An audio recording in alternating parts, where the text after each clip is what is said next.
responding to certain things in a certain way. You're letting the attorneys get away with, and this is, I've seen this so much. You're letting attorneys get away with introducing things into evidence that have no bearing of being evidence at all. They have no, it doesn't meet the minimum qualifications of being evidence, but you're allowing them to enter it as evidence. Attorneys can't testify, and I'm being told that there was a court situation where a judge agreed that attorney could testify, but they didn't follow up on it. I would have made them prove that. How can an attorney testify? When they testify, they have to swear to tell nothing but the truth, the whole truth, and nothing but the truth. If there's anything that conflicts with their client's story, they're also protected under client-attorney privilege that they don't have to state those things.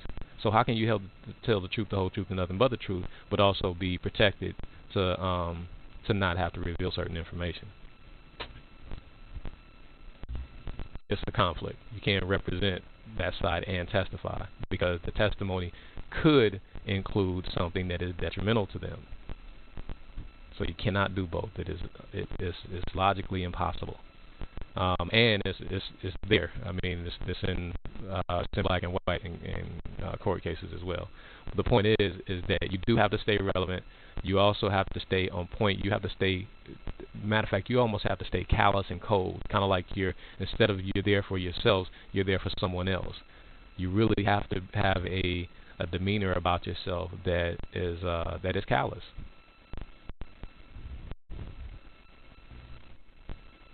And I know it's going to be hard for a lot of people to do. That's why you have to make. Now, there's also another thing. I didn't tell you another solution to that.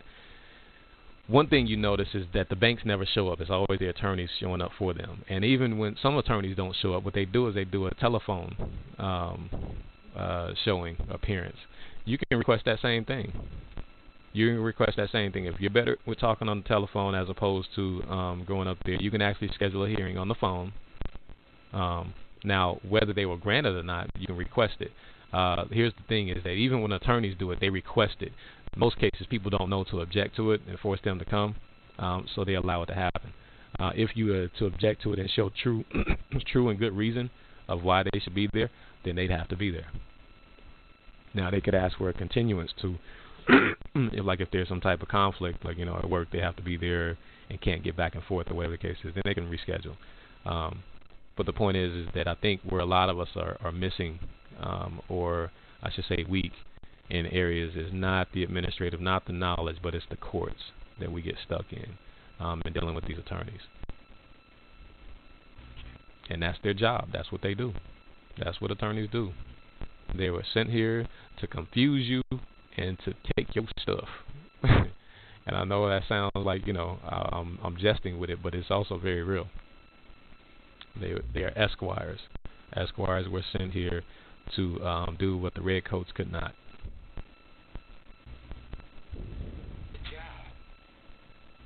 You got a question? They're doing a good job. These lawyers are doing a very good job.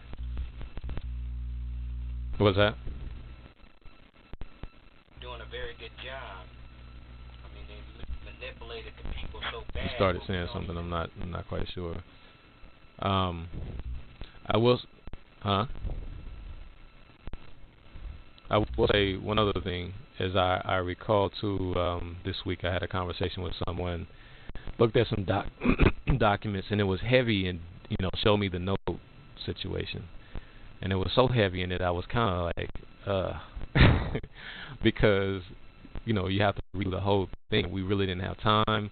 It was supposed to be just a situation where I was just reviewing the documents, but so I had to I kind of had to sit back and think about it. How could we use this document, essentially tweak it a little, minimal as possible, and still use it and it be effective? And actually, the show me the note concept is not completely irrelevant. I say that with a very hesitant tongue, just I guess for advanced knowledge, but it's not completely irrelevant. The reason being is because a legitimate transaction is supposed to have the note and the deed of trust and the loan agreement together. Yours does not, so it doesn't make it this. So also another thing, and actually this does bring up quite a bit of relevancy. They had a lot of reference to TILA and RESPA. That kind of made my teeth grit because here's the thing: if it's an invalid contract, what does TILA and RESPA? What do they, especially TILA, what does it govern? It governs banks and loan transactions. Does TILA define loan? No, it does not.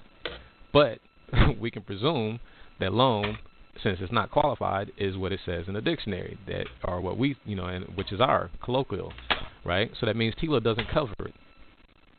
So all of these people using TILA rescissions and TILA this, granted, TILA may help if you're playing the Matrix game. If you're playing the game with them, then yeah, okay, fine. If you are fit a certain category where you're refinanced and you're within the 3-year time frame, or the 3-day time frame, which is extended by the 3 year if there's fraud and so on and so forth, or non-disclosure, and so forth. There are certain triggers. But again, do you have to play that game? Do you have to play that game? No, you don't. Why? Because is it a valid contract, first of all? If it's not a valid contract, then how does TILA apply? If they never executed, in other words, never gave you a loan, how does TILA apply? I'm not sure how TILA applies if there's no loan. I'm not sure how RESPA applies if there's no loan involved. Somebody show me. So my point is that most administrative processes rely on TILA and RESPA rescission. Ours does not. And I would say that a strong, legitimate administrative process that is really there to work for the people and not just a bandage or a band-aid would involve contract consideration elements, and as well as the performance issue, the execution. It has not been executed, so the terms cannot apply. All right, so I think we're coming to an end because there are some other things that I could definitely get into that would make this a lot longer. And again, I want to say if anybody has any questions, anything specific to what they're doing, how this relates to them, don't be afraid of writing these letters. You guys can write these letters in the administrative process. You guys can write them yourselves. It doesn't have to be a certain format. I mean, just ask the questions. Substance is more important than the way it looks and the way it's formatted. Substance is the key. Now, of course, you don't want to send you don't want to send any bad written or questionably written things. You want to use proper language. You don't want to cussing somebody out and things of that nature. I ain't paying this goddamn contract. Y'all messing me up. Y'all committing fraud. No. You don't go to somebody making accusations. You go to them asking questions. Ask questions. You don't want anybody come up to you saying, hey, you stole my this and stole my that. I ain't do nothing. What you talking about? Ask questions. Mm-hmm. And then it paints them into a corner. Right? So my point is that, but you also want to document. You want to definitely document that you sent the letters, when you sent them. If you have a witness, will be great. If you have a notary, fine. I don't use notaries anymore for personal reasons, but if you want to use a notary, fine. Nothing wrong with it. Use it. Make it happen. But make sure you document and get your statements witnessed, because otherwise it's your word against theirs. And as we know, if you don't, now you will. It is presumed in every court that attorneys and banks are telling the truth. Here's why. Attorneys take an oath of office. When I say oath of office, oath to the bar, excuse me. So there's always deemed that they're going to uphold that oath. And in that oath, it talks about honesty, how to, act ethically and honestly. And I've never known an attorney to uphold it, but the whole point is it states those things. So by that vow, they're presumed to be telling the truth. The banks also take an oath of office. When I say the banks, I mean the CEO and its directors take an oath of office to uphold to the regulations that are befitting to banks. And that's evidence or seen in Title 12, United States Code, I think it's Chapter 72 and 73. Because of those vows, banks and attorneys are presumed to tell the truth. Then here comes little old you saying that they're lying. What's your evidence? Do you have any backing? Okay, remember, who is it that gives most of these politicians money so that they can run their campaigns and have a nice retirement fund? Because you do know if they don't use all of the campaign money, they can't use it necessarily in many cases while they're active, but when they retire, it becomes theirs. So, how many of these politicians have a multi-million-dollar bank account or a campaign account that they're never going to use all of it and retire with some nice little, just an instance, just an example? And where do you think that money's coming from? People with big money. So who has bigger money than? Because they can create it out of thin air. So I don't think there's anybody. Anyway, I think we made all the points, right? Yeah, you hit them off this call. All right. So even though they can check out other calls if they, requesting for archive. Well, at this point, I wanted to run the gambit on the process itself. Others we were more into information and proving that the banks were fraudulent and talking about the accounts and what money is and so on and so forth. And that's all very important. That's why I wanted to stick it in people's minds that you have to think about the children that you haven't created yet, or the children that your children haven't created yet. That all came from you and yours and our Father. It is our job to leave a place that's in better condition. It's our duty to leave a place in better condition than we found it. Okay, and right now we're not living up to that. So we're not the fallen, but we're still falling.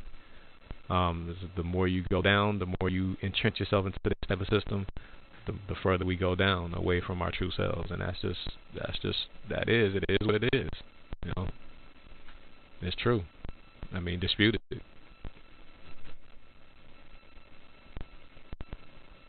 So anyway,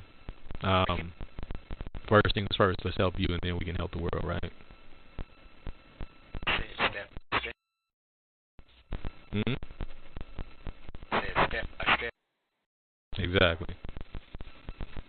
All right. I don't know how long I've been yapping, but it's been long enough. If there's not any more questions, we're going to go ahead and get ready to close it down. Again, feel free to visit the site. It's going to be continuously upgraded. We're planning some other things with it, and unfortunately they didn't pan out. Not quite sure, what to say about that, except that we're going to do the best with what we have. So we'll be adding more pages to it. There'll be more information with authorities about void judgments if you've actually already gone through a foreclosure and how you can overturn it. We'll put up some things about that. We'll be dealing with some sessions later on with that as well. And as well, again, this is all about building a site and the services that we'll provide as well. But like I said, we're definitely going to have an authorities page. I'm really afraid to start giving people templates, blank templates, or availability of templates, because some people don't comprehend the process. They hear what's going on, they hear what the speaker is saying, and they comprehend why it's wrong, but they don't quite comprehend what to do, and then they take a template and just use it. And in many cases, it can get them in more trouble than they were in, and of course the intent of the document. So I don't know that we're ever going to include documents up like that, but we definitely will be providing ongoing more information. We'll also upkeep on when the next meetings are, and go from there. All right. Appreciate your time, brother. Everybody who's coming out. This is My Sovereign World, and definitely do your own research. That's all what we promote here, and definitely self-empowerment. Absolutely. So thank you all for coming out, supporting, whatnot. And like I said, probably another 2 weeks or so we'll be up again, giving another spiel on whatnot. And we definitely got other avenues, too, as far as a couple social sites out there. We've been doing private social sites, and you can get all that information through info at don'tgoupyourhouse.com. and all the other connections. So appreciate your time. Thank you for everybody. One more thing. Sorry. One more thing real quick. One more thing.